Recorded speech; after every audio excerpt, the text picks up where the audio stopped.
Assalomu alaykum va rahmatullohi va barakatuh. Aziz yurtdoshlar, shu yo'l bilan Gentra avtomobili sotiladi. Xudo xolasa holati idealniy. Chotki. Nomer Rossiyaning mashina.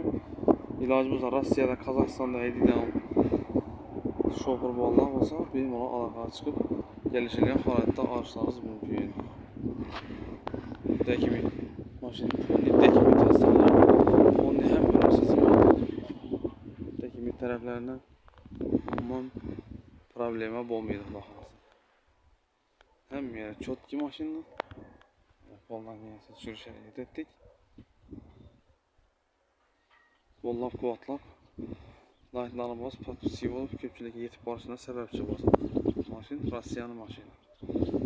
Qozog'istonda, Moskvada haydigan bolalar aloqaga chiqaversa, kelishilgan holatda arzon narxlardan kelishib beramiz. Xudo xolasa. Mashina hozir Qoraqalpog'iston Respublikasi 4 tumani O'zbekiston ofisida turibdi. Yetkazib berishning xizmatlari bor, xudo xolasa. Moskvada turib telefon etsanglar, mashina fura mindirib yanlarga olib borib beramiz, xudo xolasa.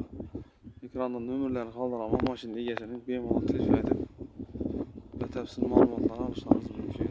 Mashina avtomat, korobka, yetkazgan vaqtingiz rozi bo'linglar. Obuna bo'lib, qo'ldan kelsa tez tarqatamiz videolarni.